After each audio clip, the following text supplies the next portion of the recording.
Okay, Nico. Channel 5. Let's get to it. All right. So, let's start with the name. Channel 5. I called it Distance. First, this is still a scratch track, a scratch pad. I've only just begun work on this project. I recorded the kick and the pulse track, channel 4 and channel 5 distance one night, just to get the idea down. And a few weeks later, I'm just coming back to it. All right. But you requested to hear the original audio signal of channel 5, and this is it. So you can see that it's down at minus 37 dB right now. And that's because I'll just go ahead and solo it for now. When I bypass the effects rack,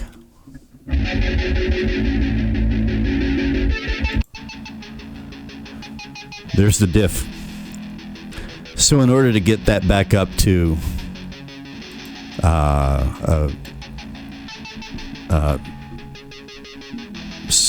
similar volume, maybe go by minus 25 dB. All right. So that's the original signal. That's the original audio before, without the effects, which aren't really effect. Well, they're, I don't know. They're mostly tone and timbre and energy. I'll go ahead and re-engage it.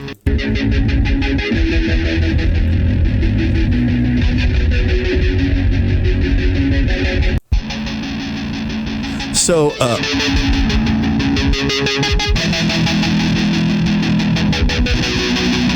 listen to, sorry I don't have the,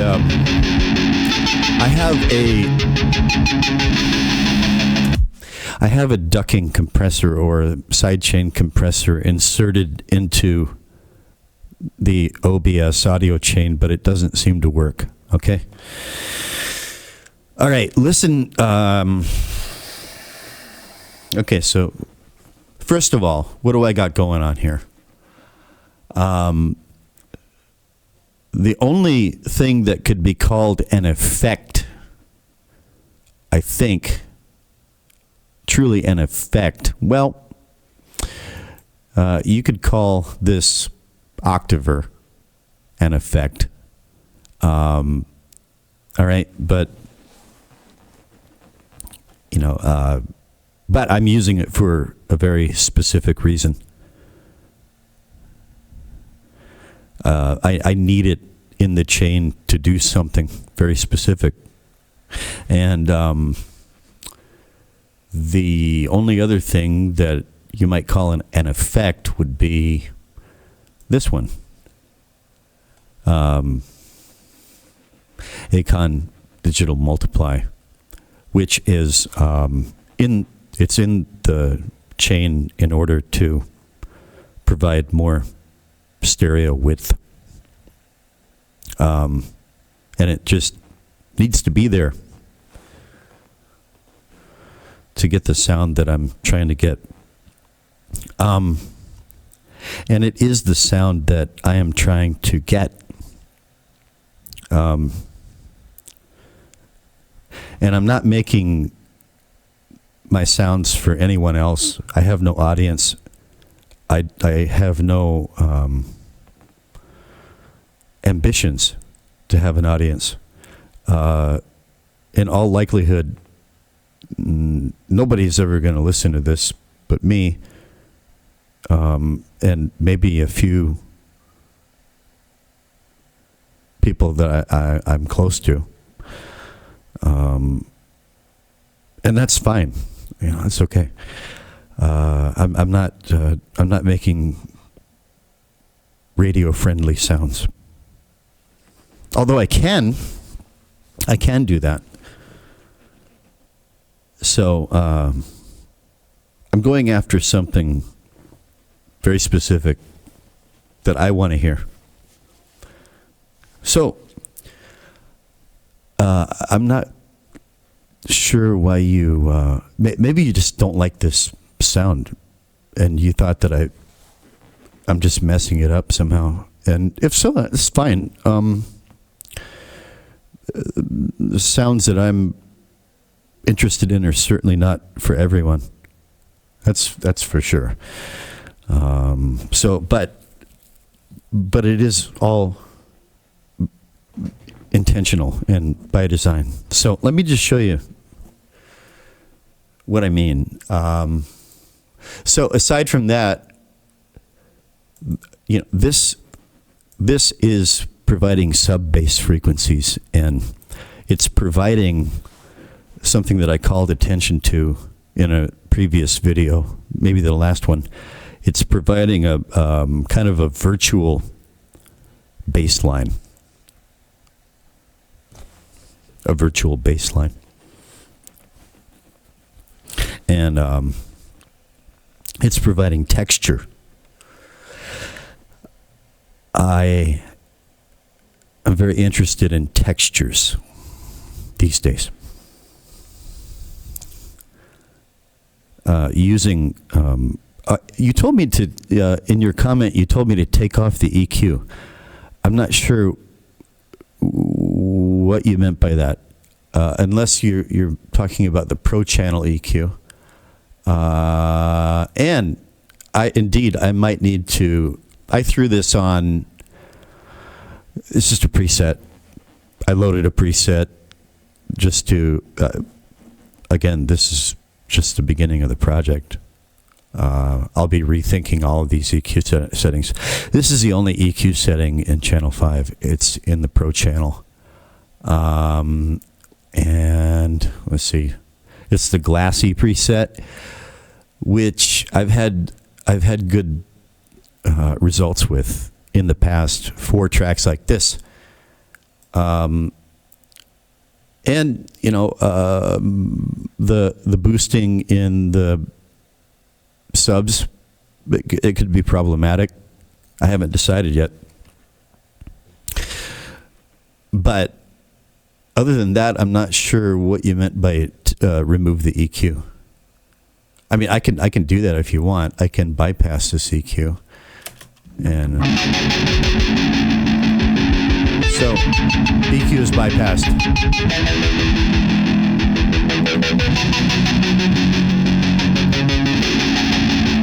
Okay. Not a huge difference, right? Bypass EQ. Engaged.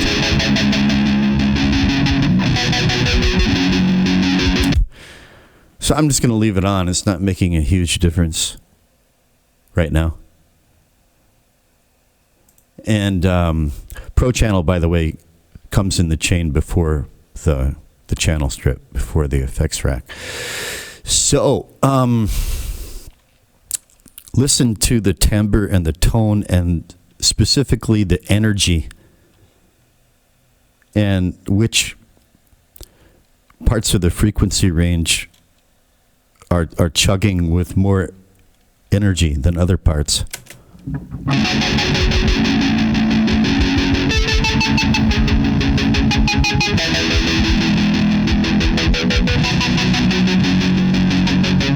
And now I'm going to let me see, distance.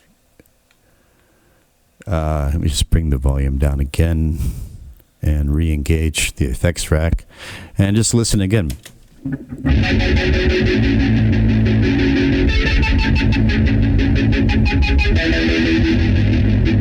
I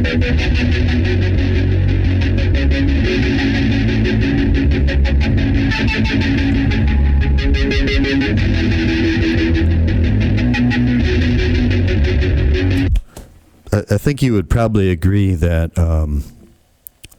that's quite a different vibe from the original signal that I tracked. The effects are all came from my black box interface. That's where the effects are. It's baked into the track. So, you might notice that it's just a completely different texture and timbre. It sounds so the trebles are getting kind of sheared and distorted in a way that I like.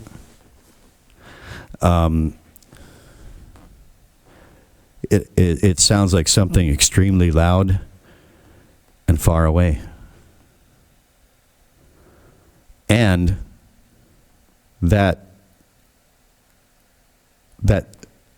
illusion, let's say, is on purpose.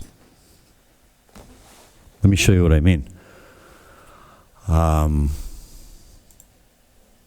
Distance 3, this tool.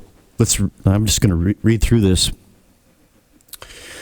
Distance 3 combines the best parts of distance and discontinuity.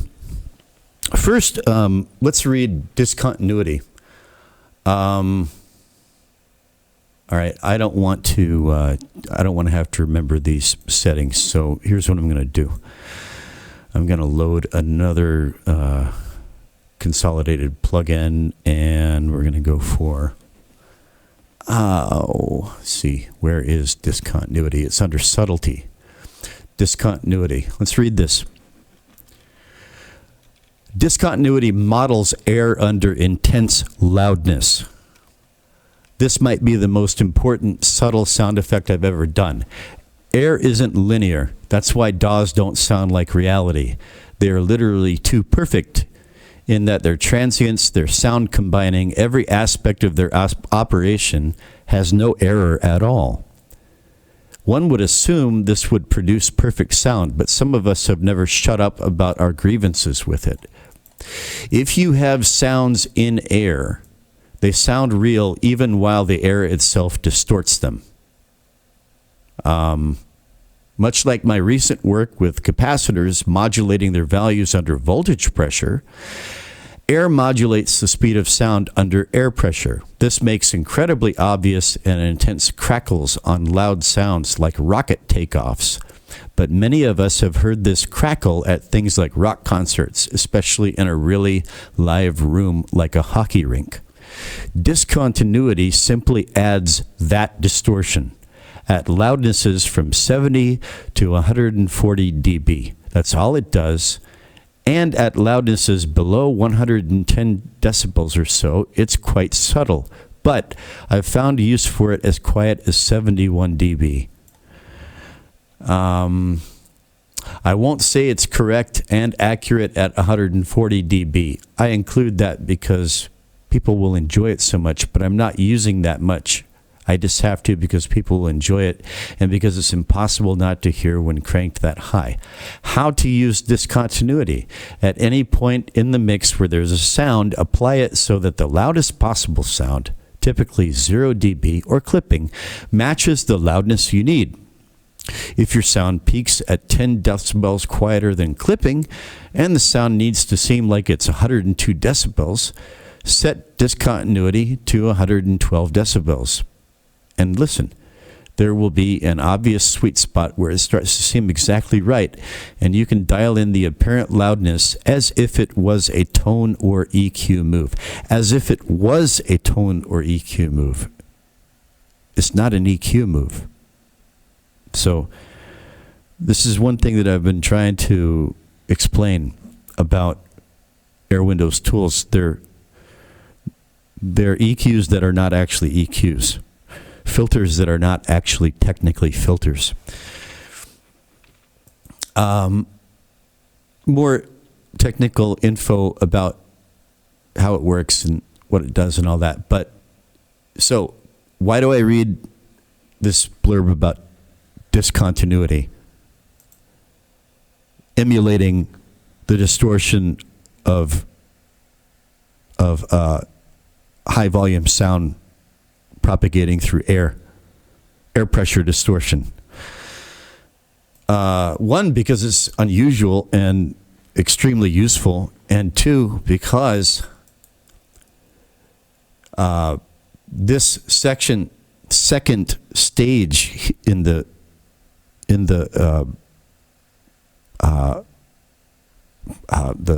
circuit or whatever here, top TB, that is the discontinuity algorithm. Discontinuity is a part of this plugin called Distance.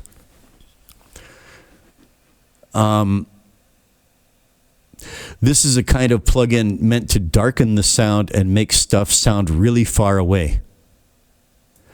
Originally, I was thinking something that could take all the highs out and accentuate rumble.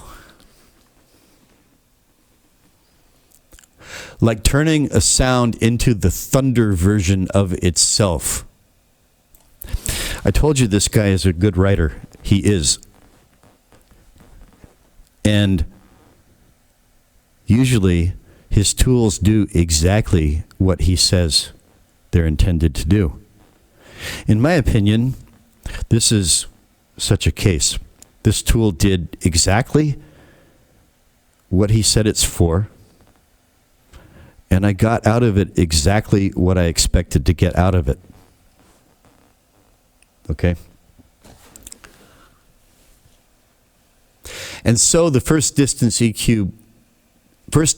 worked basically as an EQ, 3 stacked stages of processing that combined to make stuff huge, kind of like my monitoring plugin subs only. Thing is, that doesn't have any non-linearities to speak of in it. This guy is all about non-linearities. Well, I mean, that's just to say distortion, right? Basically. He's very much into subtle distortions, different types, and very weird types of distortion. Not the kind that happen in the real world over that much air. And at the same time, I was working on a console version called Atmosphere and thought I had a handle on bringing in that kind of nonlinearity. And so the next one was Distance 2. But it lost some of the purity and depth of Distance, but didn't sound quite the way I wanted. Okay. And then I brought in Discontinuity and was working on it in live streams, and someone mentioned, what if it was a part of Distance? And the interesting thing is that Discontinuity also gets its sound from 3 stages of processing stacked, as in not side by side, but in series, one after the other. Well, you know, we've been talking about parallel processing and serial processing. I'll talk about that, more about that in a minute. Anytime you look at a situation like that, you can think to yourself, well, I could run these 2 plugins one after the other, but what if I interleaved the stages? One of Distance, one of Discontinuity, another Distance, another Discontinuity, and so on. Surely that would combine the effects in a more interesting way, merge them into a new distinct thing as they work on each other in turn. And so here is Distance 3. It goes right back to the tone quality of Distance, but it has all of the loud vibe from Discontinuity and outperforms either of them if you need the synthesis of both. There's probably lots of uses for this, and my hope is that it'll be very easy to find those uses. If a thing has to be convincingly far away, and you've already got reverb and ambience, which there's no reverb here. Nico, you told me to take out the reverb. There's no reverb. I have no reverb plugins. I generally don't use reverb plugins.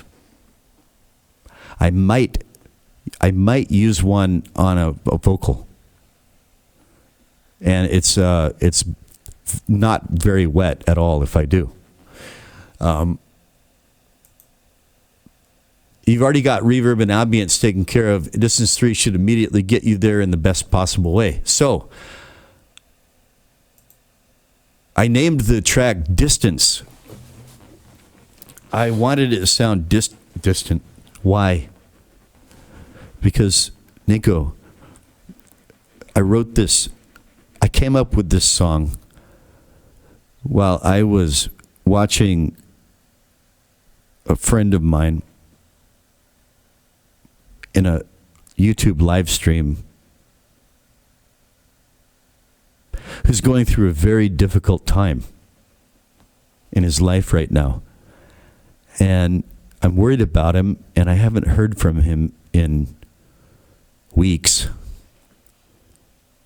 One night, he was doing a live stream from his YouTube channel, and he was in a lot of, he was in some distress, post-traumatic stress distress. And the comments were not enabled, and I was unable to type anything. I had to watch him for 3 hours or more, wishing I didn't have a phone I could call. There was no way that I could reach out across from here in South Korea all the way to Australia. That distance across those massive oceans, those massive dark oceans between here and Australia, and the landmass of Australia at night to wherever he is in the bush of Australia. That distance weighed heavily on me that night. And as I watched him,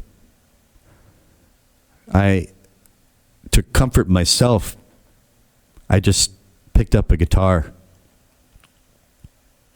And this musical idea is the one that came out. And he couldn't sleep, and he couldn't sleep. And in the end, it was down to one viewer. And he didn't know it was me. He thought it was an enemy of his. And he finally fell asleep. I watched him until he finally fell asleep. And so this song is called Keeping You Awake. And I wanted to put the weight of that distance into the audio. To me, the difference between this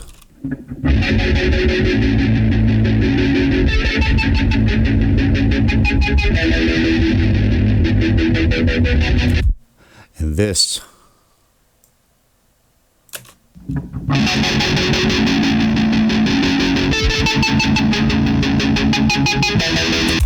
that's an enormous, immense, important difference. Because this one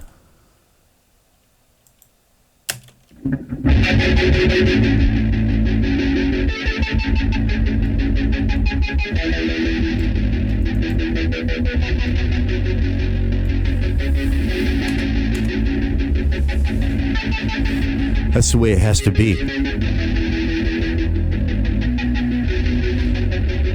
Can you hear that virtual bass line? Doo, doo, doo. Where's that coming from? All right, so let me break down the plugins in here.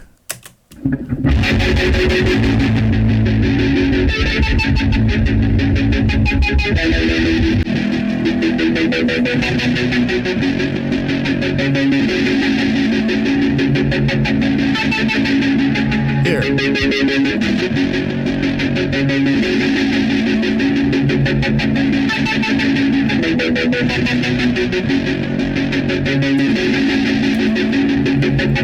That moment.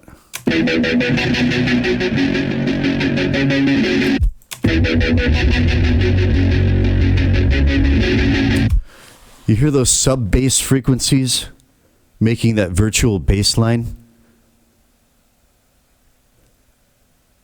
Especially when you hear it in the mix.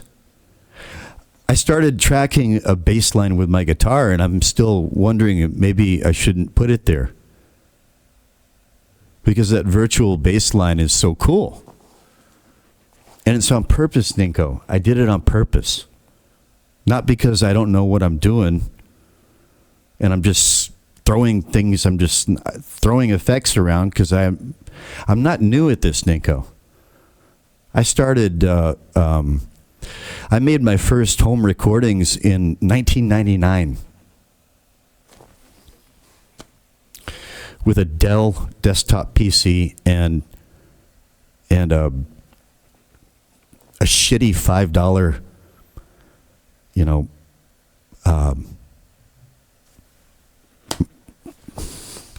computer microphone,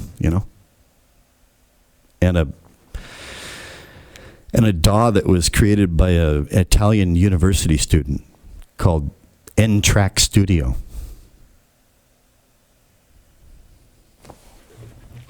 So there's no reverb in here to take out. Let's just this one, distance 3. I'll just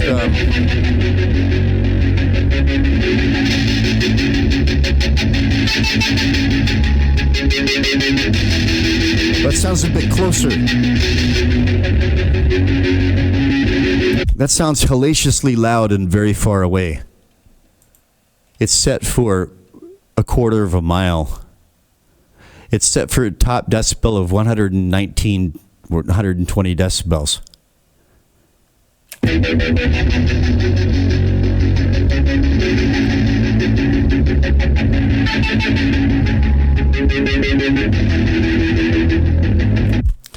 Now I'm going to leave it all the way wet. And I might even increase the distance later. I don't, because I still have more tracks to add, sir. So let's just take both of these off.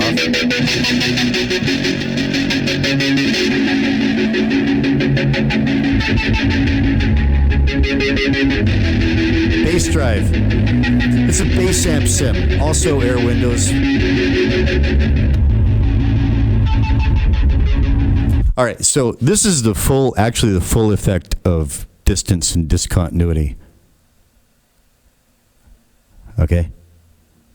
And so I need to adjust this a little bit because it's actually a bit too bright for me. But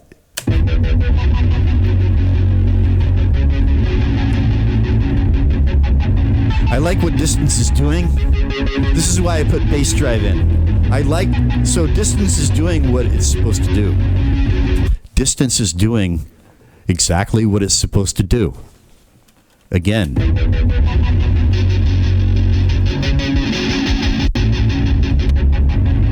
Well, let's turn all these off too, right? So.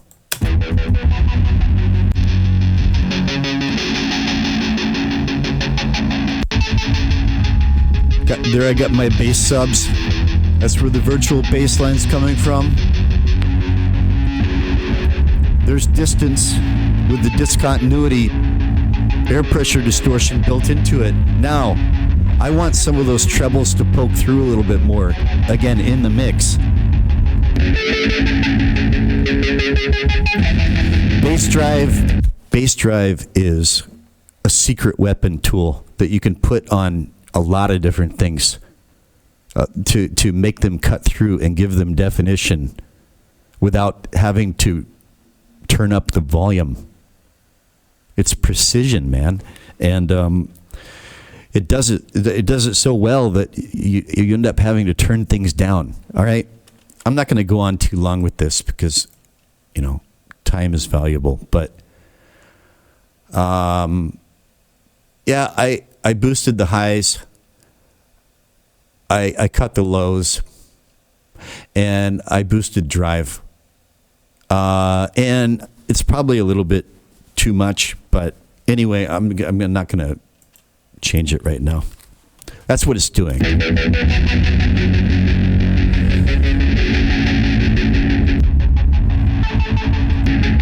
And next, I'm gonna skip this one for now. Acon. This is Creature. What is Creature? Creature is a soft slew saturator, a new class of noise changer. Creature is a soft slew saturator. Is that an effect? I mean, I don't know.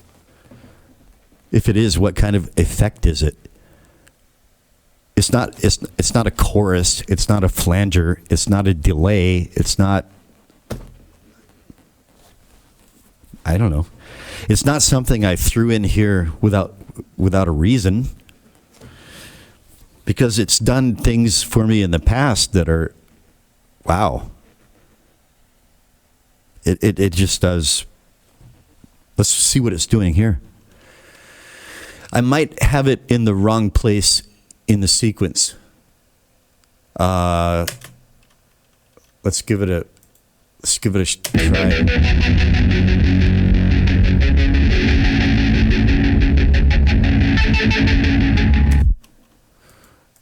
All right.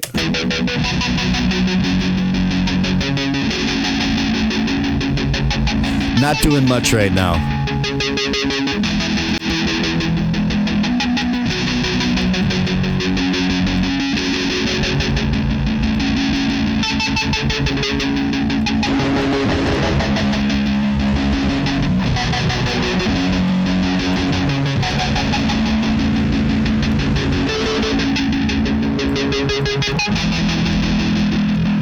Tone shaping, timbre shaping. Yes, sir. Yes, Ninko. Absolutely.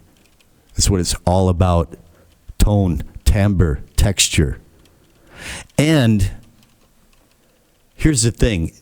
With what Creature is doing, so let's talk about the serial versus parallel thing right now. You know, as I play guitars, I'm not a very good guitar player, but I've always loved playing guitars. I've got a pedal board right here. Right? You can't see it right now, but there's a pedal board. Those are all in serial processing. They're all serial. They're all in serial. I used to have a massive pedal board. Most of that, with one or two exceptions, was all serial. And so when I look at my effects rack in my channel, I look at it like a pedal board. So, you know, I'll put EQ and compression near the beginning, and then overdrive, distortion, modulation. You know, I have a certain sequence that I generally, rules of thumb. But then sometimes there are reasons to break those rules. As you know, you've been a guitar player. You said you're a better guitar player than a keyboard player. So once again, parallel, while we're on that, well, first I'm going to finish with Creature, because you can hear what it's doing.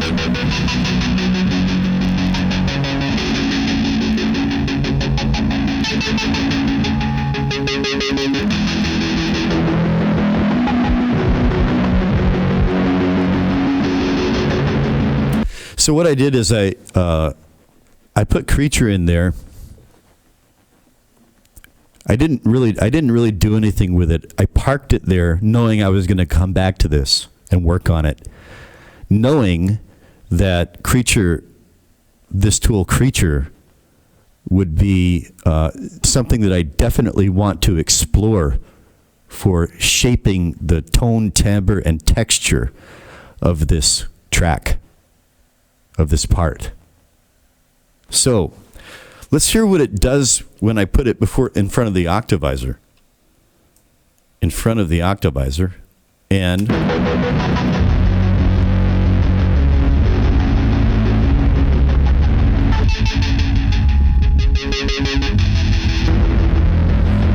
well, holy fuck. All right.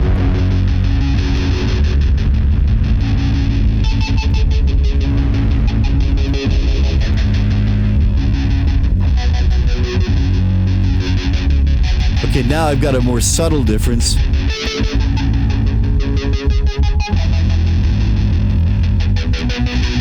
Now it's giving me more sub bass. See, I can use Creature to vary the amount of sub bass to adjust the salient energy spikes of the sub bass region, and to kind of shape what's going on in the sub bass and maybe improve that sort of virtual bass line and make it even better. Actually, Creature was not the right. So, all right. Anyway, but check it out.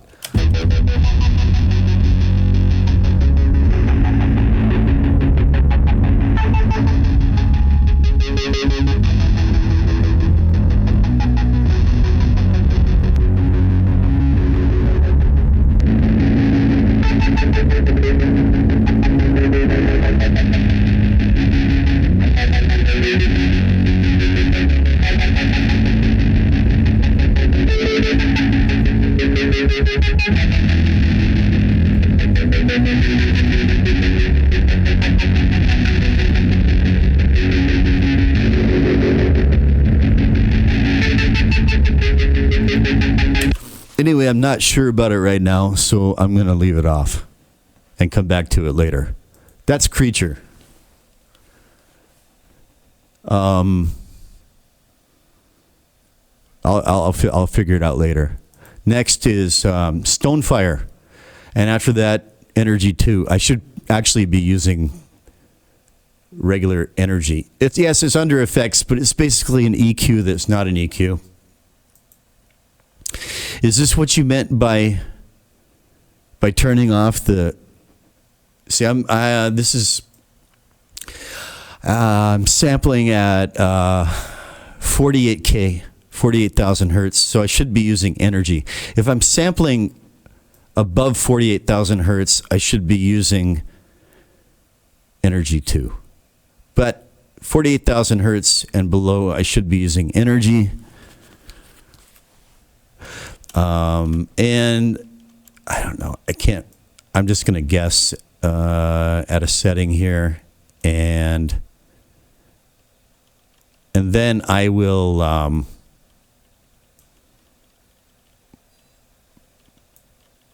see, scrape. I want that to be around 20, chug around 40. All right, let's just rat. Turn that up a little bit, glitter up a little bit. Let's just see how this does. And, I'll engage them. And Stonefire. Stonefire is the non-EQ EQ designed for Console X. Console X is the big project that he's working on. There's a reason people have never turned to using Kalman filters for audio purposes. Well, yeah, this guy uses Kalman filters. And this is real nerd stuff, man. Like EQ that's not an EQ.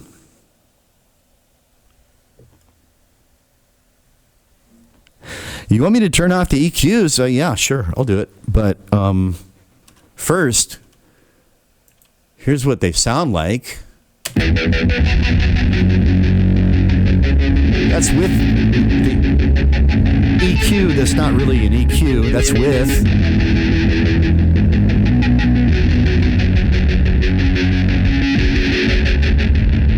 Here's the other one.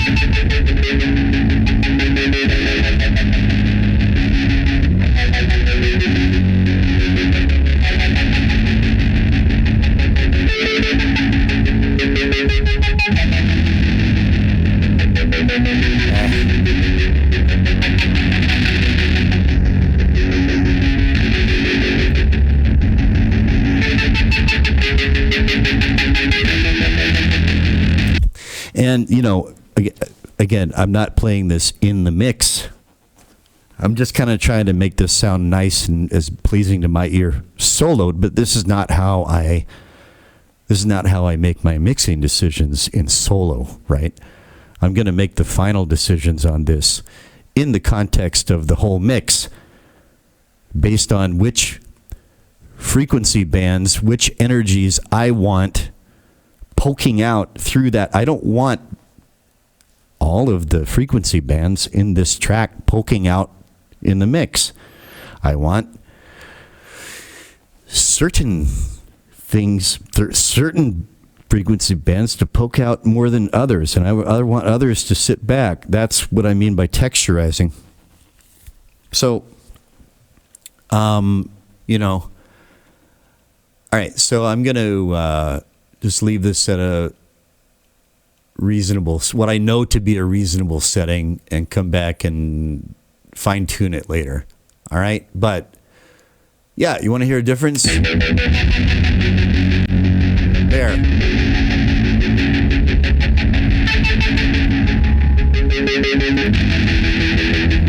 And why do I have these non-EQ EQs toward the end? Because in the case of these, this is just where they need to go.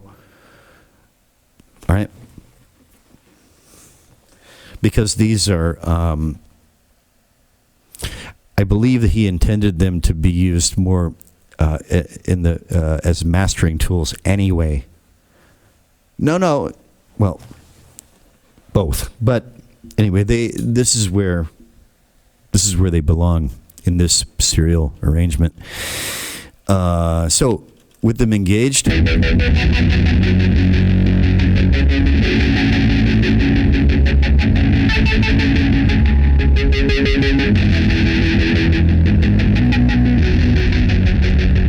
right, they're off. And once again, everything off. Sounds cool, but it's not what I want. This is what I want. Oh yeah, and this is what this, if you want to call it an effect, I guess it's an effect, but here's what it's doing.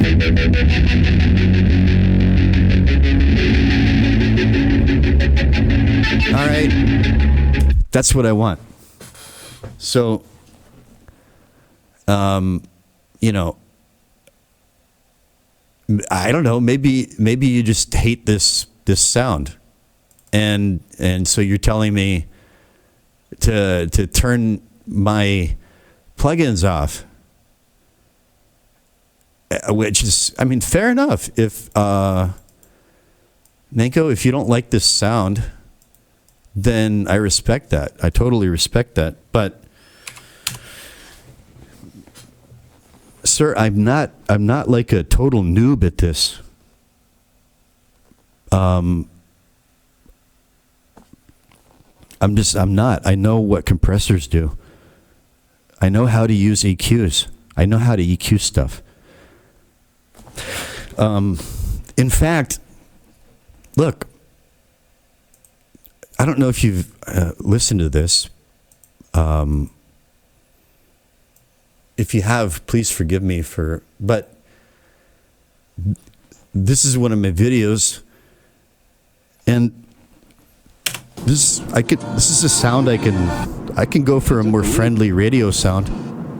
Somebody's heart.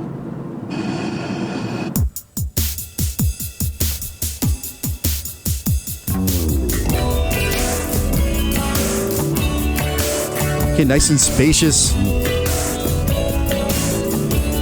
Lots of space.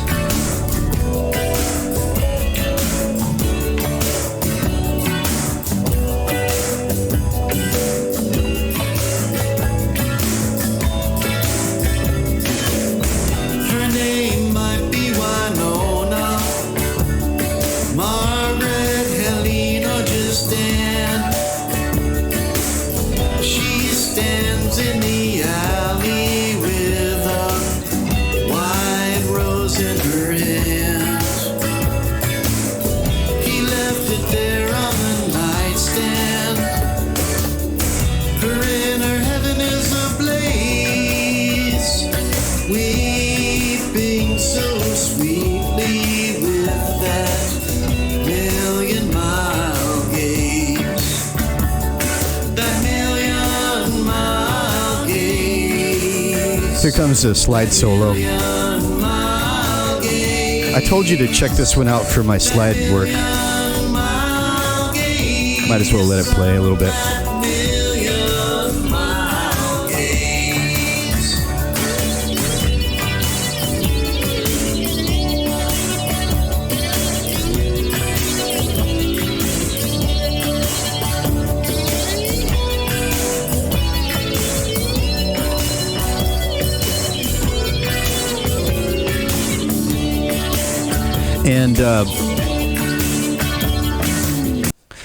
And I'm going to play the next slide solo because at the very end of this next slide solo, you're going to hear this shivering sound that I make with the slide on the strings.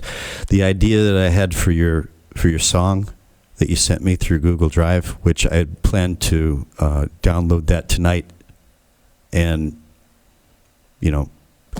see if I can get my idea to work. It's that kind of shiver, that string shiver. So I'm going to go ahead and let this play so you can hear again, I can do this kind of work, but I'm actually quite, I don't want to say proud, but I'm actually kind of proud of this slide solo, and especially the way it ends.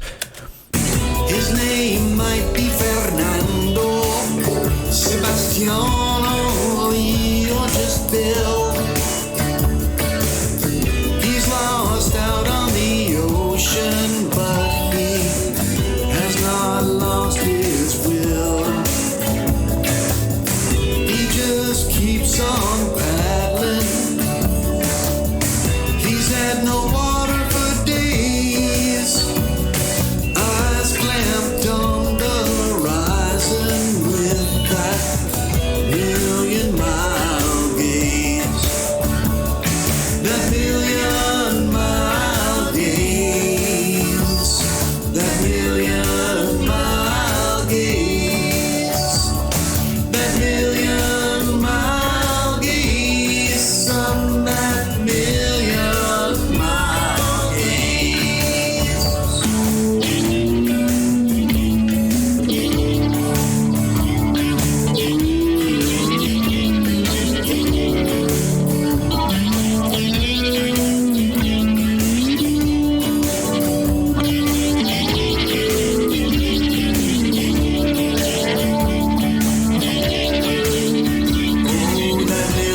Did you hear that little shiver right at the very end? That shiver on the strings. Just that shiver. That's all I wanted to bring, because there was something in that music that gave me a little shiver, which is a nice thing. I really dig your music, man. I really do. That's kind of why I'd like to see if I can. I'm just curious to see if I can add anything to it. I doubt I can, but I'd like to try. Anyway, the bridge.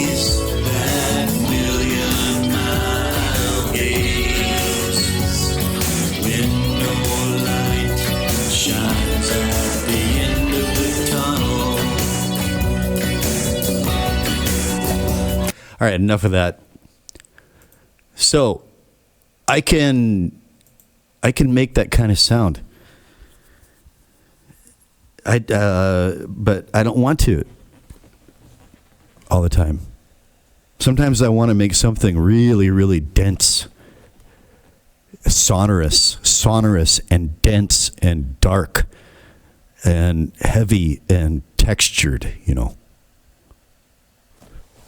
I'm a big Pumpkins fan, you know that? I'm not trying to do the Pumpkins here, but that's definitely a big influence of mine. So, yeah, here's what this effect is doing.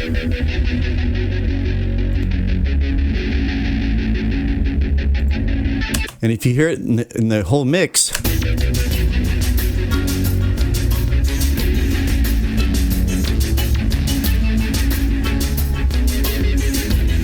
It's there for a reason. Okay, so you asked me to strip down Channel 5 and show you what's under the hood. That's it. And everything is there for a reason. So I'm not taking it out. As for the parallel processing thing, I'm by no means I'm not a noob, but I still have a lot to learn. I know that. So maybe you're talking about something that I need to learn. Seriously, man, I don't know. But if by parallel you mean taking these tools, plugins, I like to call plugins tools because I look at them as tools. I don't like to call them effects or even plugins. I like to call them tools because I've been a craftsman in my life. I've built furniture and I've built houses and other things. And to do that kind of stuff, you need tools. And I don't look at any differently at this part of the music production process. It's tools. Some tools are power tools. Some tools are not power tools. And, anyway. Would I take each of these tools and put them into their own separate bus over on the side? If I do that, I'm going to have like buses and buses and buses and buses. I'm going to have way more buses than I have proper regular channels. So, I mean, I guess I could try that. It just, but I don't know if that's what you're really talking about. Is that what you're suggesting that I do? I really don't know. Or is it something else?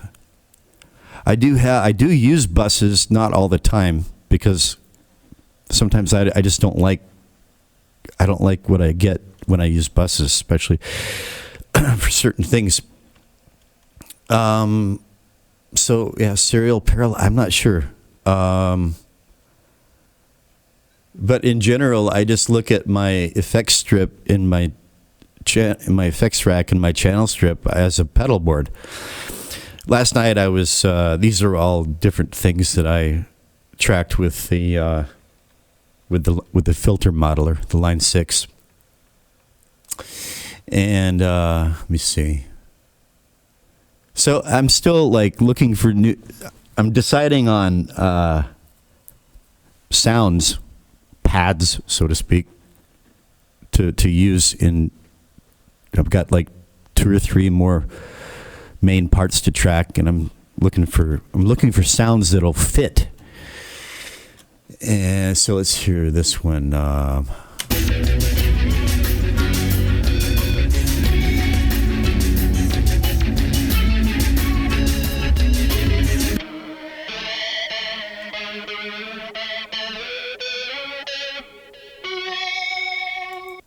Right. That's what it sounds like soloed.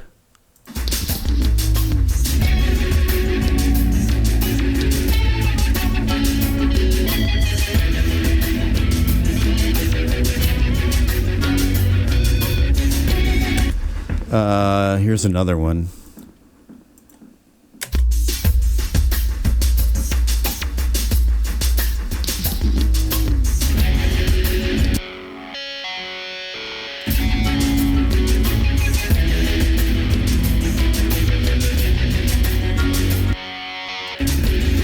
Not so good. This one's at the top because this is what I'm favoring most right now. As you can see, I have no effects. Okay, and I'm not going to add any unless I think there. I'm not going to put any tools in here unless I feel it needs tool. I feel like I must have that part. I must have that sound. If it's not standing out, I'm going to use tools. I'm not going to throw a bunch of effects on it. I'm going to take out my toolkit and I'm going to use tools to shape it Let's see, what was this one?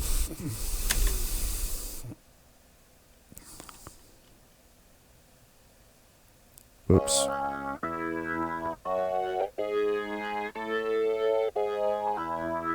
Oh, yeah.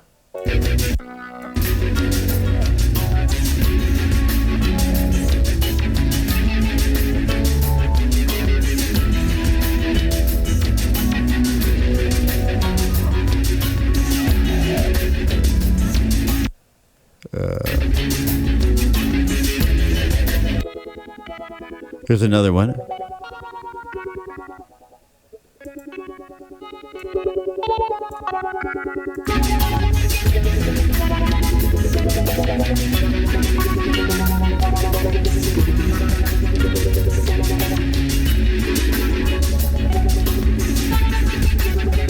Yeah, it's okay. It's not great.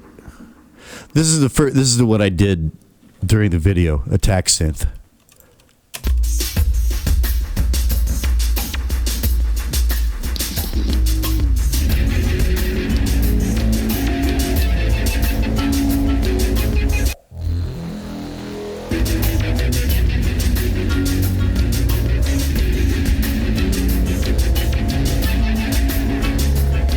Does it have tools in it? Yes. What does it sound like without the tools?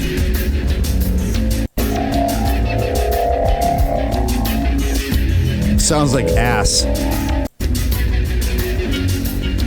Now it's tamed in, it's reined in, it's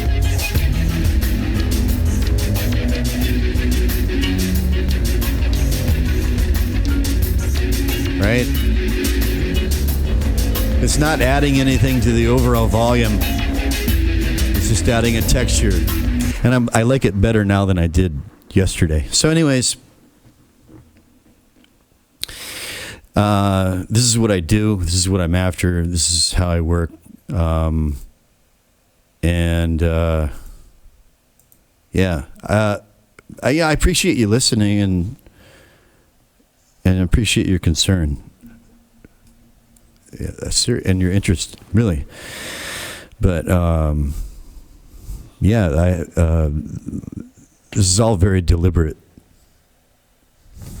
And compressors, what am I using for compression? I am using, since we're talking about all this, you want to know what I do? If you want to know what I do have,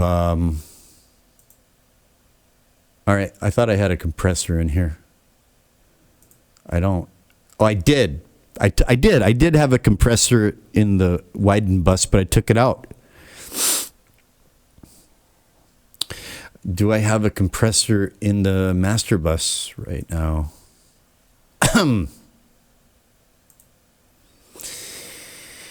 And yeah, I know I shouldn't be. You're not supposed to do this, right? Well, I don't care. I do things I'm not supposed to do. Orbit kick, bass generator, and kick drum reinforcer. Okay, I could go through all these, why I have them here, but I won't right now because it's going on long enough. Oh, yeah. Okay, so I have a compressor because I like to I like to be inspired. I like to be putting finishing polish on as I work. I like to, I work holistically on it as I go. So this is with and without, and this is I just downloaded this compressor as part of a suite, I think a week or two ago. And I'm not sure about it yet. This is my first time using this compressor at the simple compression preset because it's conservative. And I just want to see, normally in the past I have used for mastering compressor, I've used TDR Kotelnikov, which is good, man. It's got a great reputation. It's well esteemed. But I'm just for this project, I'm giving this one a try. And so I'll just A/B that. Might as well. I like this one and I like that one, so I'm going to leave them in.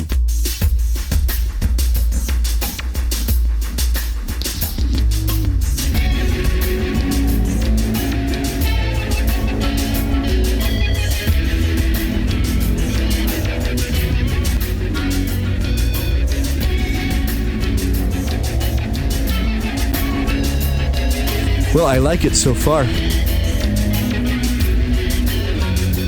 It's just adding nice dimension. Just not a big. It's not. I'm not using it as a loudinator. I like the way it sounds. That's basically what it comes down to. All right. And this is long. This is going to go on for 10 minutes. This is going to take a while.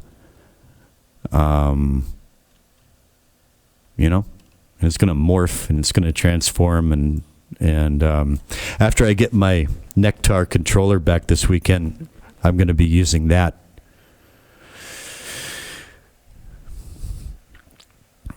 I'm going to use that. As a matter of fact, I might not track any more guitar on this. I might just use that Nectar for the rest of this project. Anyway, that's a little bit more information about my workflow, how I work. I don't throw effects around willy-nilly, slapping them around just to hoping for the best. That's not how I work. I have reasons for everything that I put in that effects rack. And if it's not bringing something, if it's not doing what I want it to do, I take it out. All right. Also, I sent you an email with about the mastering thing, and I've never done this before, but I set the video to private, and I set it to send you an email so that you can access that video. I don't know if you got that email. I don't trust YouTube to do anything. It said it would send you an email, but I don't know. Anyway, that's enough of that. Sorry to go on too long, so long. I don't think it's too long, so long, but, you know. You asked. And that's it. If you don't like the sound, that's cool too. But that's what I'm going for. So anyways, I'll see you in the emails and comments. Take care. Over and out.